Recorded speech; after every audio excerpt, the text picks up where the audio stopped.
សួស្តីអ្នកទាំងអស់គ្នារីករាយការចូលទស្សនាវីដេអូដែលសិក្សាអំពីមេរៀនគណនេយ្យលើកុំព្យូទ័រនៅក្នុងវីដេអូនេះខ្ញុំនឹងបង្ហាញអ្នកទាំងអស់គ្នាអំពីការកំណត់ preference របស់កម្មវិធីប៉ុន្តែមុនចូលទៅដល់ការកំណត់យើងត្រូវតែស្គាល់ជាមុនសិនថាតើការកំណត់ preference មានសារៈសំខាន់យ៉ាងដូចម្តេចខ្លះ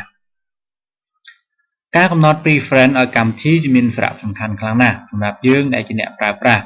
នៅកម្មវិធីនេះដើម្បីការកត់ត្រាប្រតិបត្តិការអាជីវកម្មរបស់អង្គភាព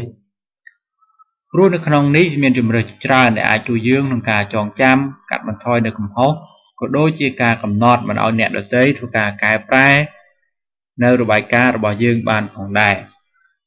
អញ្ចឹងដើម្បីយល់កាន់តែច្បាស់ខ្ញុំនឹងបង្ហាញអ្នកទាំងអស់គ្នានៅក្នុងកម្មវិធីតែម្ដងបាទអញ្ចឹងទី1គឺយើងនិយាយអំពីការកំណត់ preference ទៅលើ accounting ចឹងនៅពេលដែលយើងចុចលើ accounting យើងឃើញថាមាន2 tab នៅខាងស្ដាំគឺទី1 my preference ទី2គឺ company preference បាទនៅក្នុង my preference យើងឃើញមានតែជម្រើសមួយតែប៉ុណ្ណោះគឺ auto fill memo in general journal entry នៅក្នុងជម្រើសនេះបើសិនយើងដាក់ tick មានន័យថាវានឹងបង្ហាញការ memo នៅក្នុង journal ដោយស្វ័យប្រវត្តិបាទខ្ញុំឧទាហរណ៍ជាក់ស្ដែងបាទអញ្ចឹងខ្ញុំឧទាហរណ៍ថានៅពេលយើងចុះប្រតិបត្តិការណាមួយយើងចូលតាម company make journal entry ឧទាហរណ៍ថាយើងតើតើនឹងម្ចាស់ដាក់ទុនឧទាហរណ៍ថា cash on hand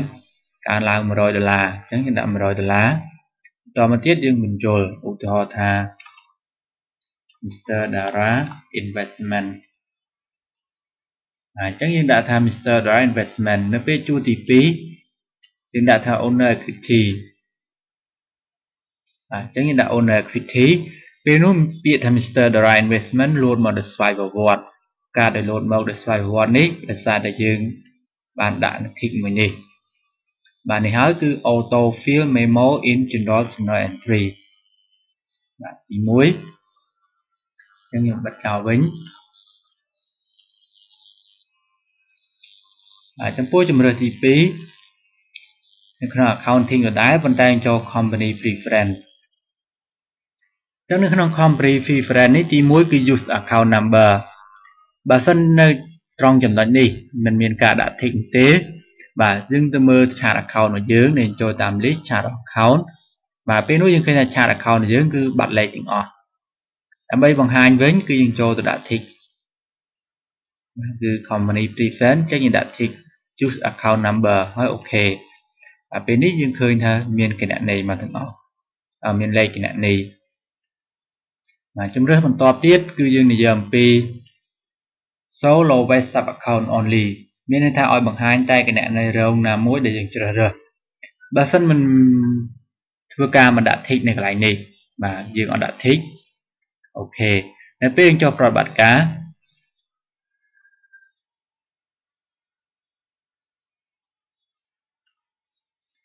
ឧទាហរណ៍ថាករណីនេះយើងទិញសម្ភារៈគ្រប់គ្រងសម្ភារៈការិយាល័យគឺ office equipment បាទនៅពេលយើងជ្រើសរើសយក office equipment បាទយើងឃើញថាវាបង្ហាញបែបនេះគឺវាបង្ហាញគណនីមេបន្តមកទៀតបានគណនីរងបាទអញ្ចឹងបើសិនយើងមិនចង់បានទេយើងចង់បង្ហាញឲ្យតែបង្ហាញត្រឹម1501 ខុស office equipment បាទគឺយើងត្រូវតែទៅកំណត់កន្លែងនេះបាទ so lowest sub account only ពេលនេះគឺបើសិនយើងរើសគណនីណាមួយវាឃើញតែឈ្មោះគណនីនោះតែវាមិនបង្ហាញគណនីមេនោះទេ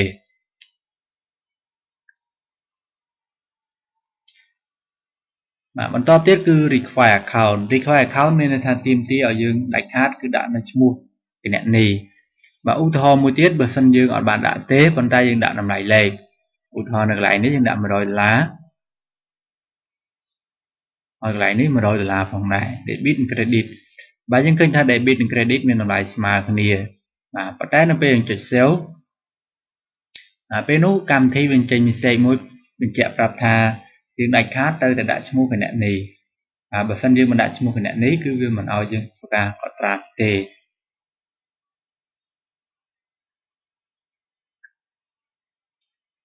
បាទមួយទៀតគឺ show use class tracking bà sân dương cái lấy từ mơ thằng sụp nọ ở dưới cứ được lại nếu nhưng khơi nhỏ miền khạc một tế còn to bây dương đã thi rồi cái lành mà nếu nhưng khơi là miền lột bị khạc này màu bà khạc đấy bà sân giờ bà dương giờ đó đó cứ mình phải đặt phần khăn hoặc hot phần gặp cả bàn chay cả chấm nai cái đôi chữ chấm nâu được tam phần này thì mùi còn té nó không lùm hạt món rồi bạn bàn chay tế để xa tay chỉ là nặng bị riêng 4 ao nhân mình vô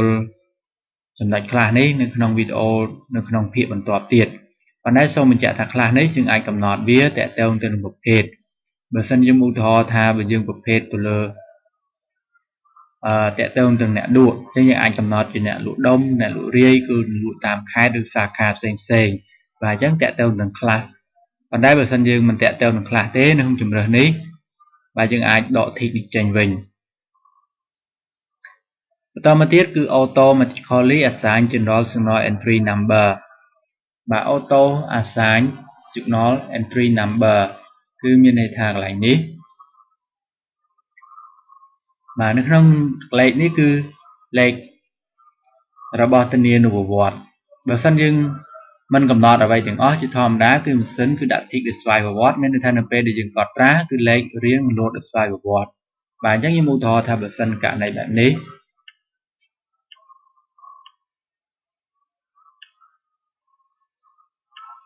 បាទអញ្ចឹងយើងឃើញថាលេខ1បាទនៅពេលចុះបន្តទៀតបាទឃើញថាលេខ2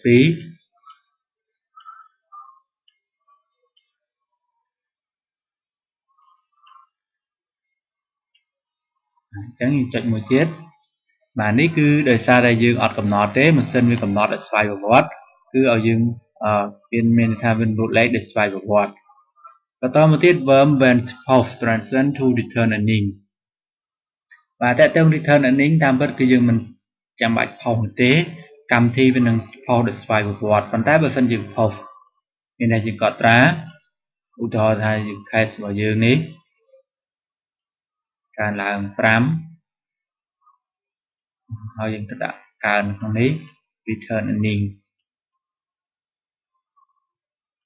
បាទនៅពេលយើងដាក់ប៉ុណ្នេះហើយចុច save បាទពេលនោះគឺកម្មវិធីនឹងចេញ message មកបញ្ជាក់យើងបែបនេះវាប្រាប់ថាយើងមិនចាំបាច់ផុសទេ QuickBooks នឹងធ្វើការផុសដោយស្វ័យប្រវត្តិសម្រាប់ពេលឆ្លងគ្រាបាទអញ្ចឹងខ្ញុំអាចលុបចេញវិញ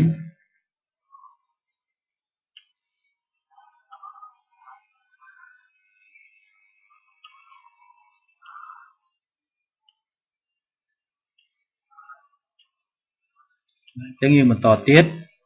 បាទតើតើនឹង verb when verb is transition បាទអញ្ចឹងនៅឃើញនៅកន្លែងនេះគេដាក់ថា90ថ្ងៃ in the past ខាងក្រោម30ថ្ងៃ in the future បាទនៅក្នុងនេះបើសិនជាយើងជាគណនេយ្យករដែលឆ្លាតឬក៏អ្នកប្រើកម្មវិធីនឹងដែលឆ្លាតគឺយើងមិនចាំបាច់ដល់90ទេយើងអាចដាក់ត្រឹម3ថ្ងៃឬក៏5ថ្ងៃជាការល្អបំផុតឧទាហរណ៍ដាក់3ថ្ងៃបាទអញ្ចឹង3ថ្ងៃដូចគ្នាមានន័យថាប្រសិនបើយើងចុះប្រតិបត្តិការបាទខ្ញុំអាចនិយាយខាងលើមុនប្រសិនបើយើងចុះប្រតិបត្តិការទាំងឡាយណាដែលកាលបច្ឆេទរបស់ប្រតិបត្តិការនោះវាយឺតជាង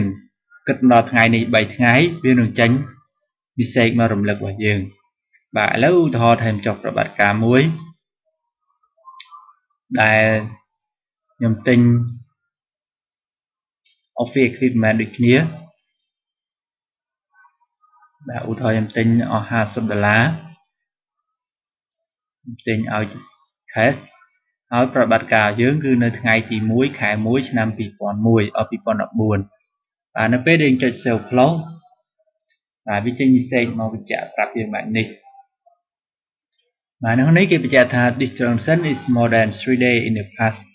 I'm sure you want make this transaction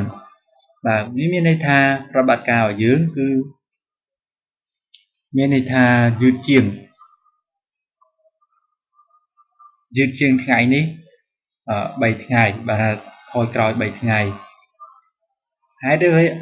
អ្វីបានជាយើងចាំបាច់ដាក់3ថ្ងៃឬក៏ហេតុអ្វីក៏ម៉ាស៊ីន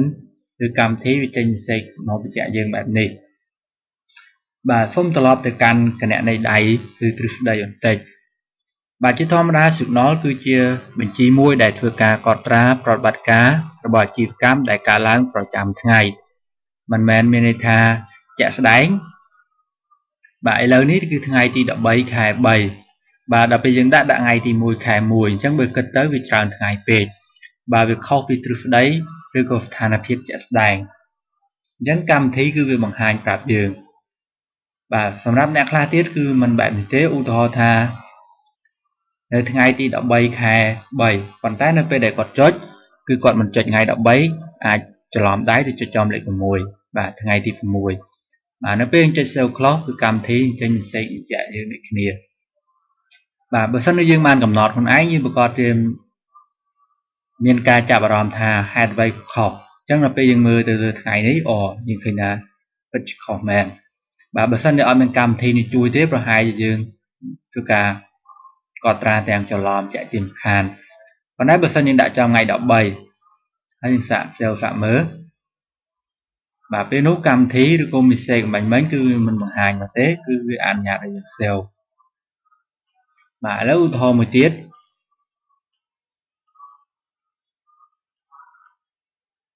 បាទឥឡូវឧទាហរណ៍ថាខ្ញុំដាក់ត្រឹមថ្ងៃ11វិញសួរថាតើ message នោះវាបង្ហាញទៀតឬអត់បាទយើងឃើញថាថ្ងៃទី11វាយឺតជាងថ្ងៃនេះប៉ុន្តែវាមិនចេញ message មកទេដោយសារតែយើងកំណត់មិញគឺ3ថ្ងៃបាទនេះវាអាស្រ័យលើចំនួនលេខដែលយើងកំណត់បើសិនយើងកំណត់ប៉ុន្មានគឺកម្មវិធីនឹងគណនាទៅតាមនោះជាក់ស្ដែងបាទខាងក្រោមនេះដូចគ្នាគឺតកតងទៅនឹងទៅខាងមុខវិញបាទខ្ញុំឧទាហរណ៍មួយទៀតសម្រាប់3ថ្ងៃទៅអនាគតបាទឧទាហរណ៍ថាខ្ញុំចង់ចុះថ្ងៃទី13ប៉ុន្តែខ្ញុំច្រឡំដៃចុចចុះថ្ងៃ20បាទនៅពេលខ្ញុំចុះប្រតិបត្តិការ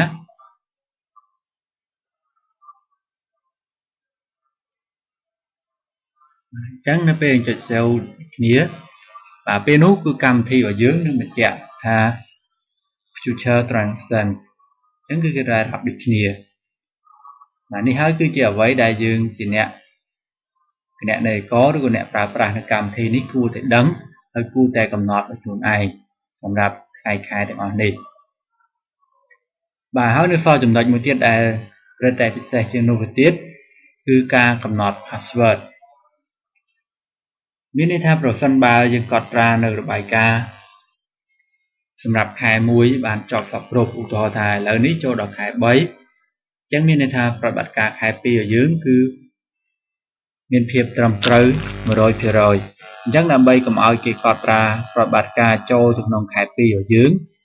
គឺយើងចូលកន្លែងនេះ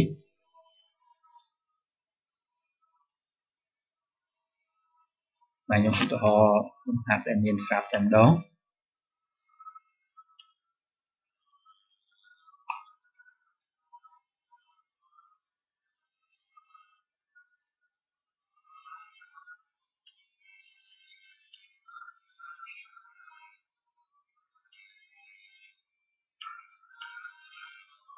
បាទឧទាហរណ៍ថាក្នុងលំហាត់នេះខ្ញុំបានចុះប្រតិបត្តិការចប់សពគ្រប់សម្រាប់ខែ1អញ្ចឹងខ្ញុំមិនឲ្យអ្នកណា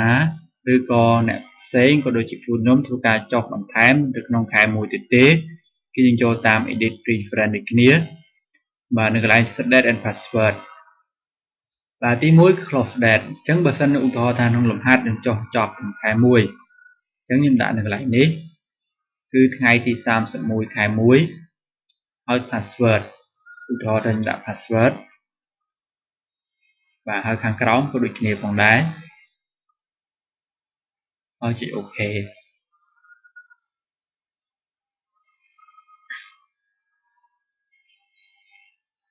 េបាទឥឡូវនៅពេលយើងចុះប្រតិបត្តិការ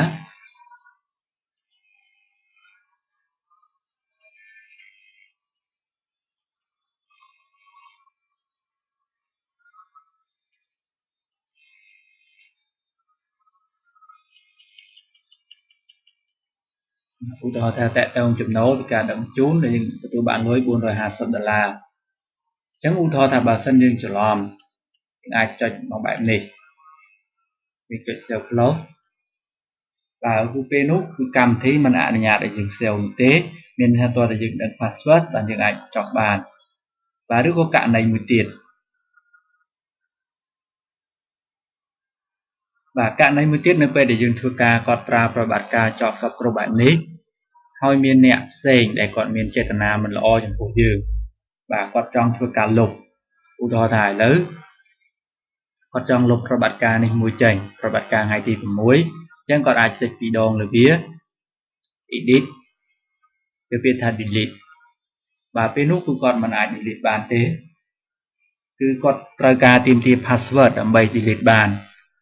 rồi phân ba cả này ní rồi phân ba dương mình bàn thưa ca còn nót rồi phân ba còn lốp bên nút nhưng khơi thay bài cao dưới một con tiệp bánh hai chạy chia mình khàn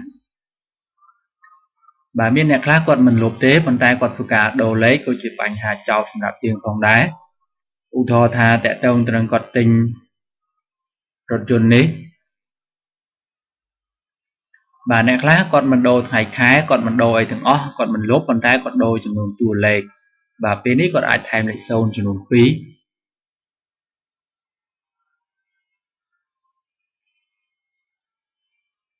và một thay bênนี้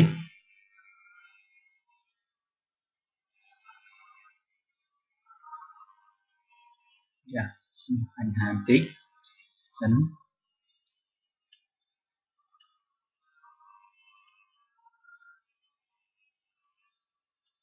và chắc u thọ được sân còn đại bạn này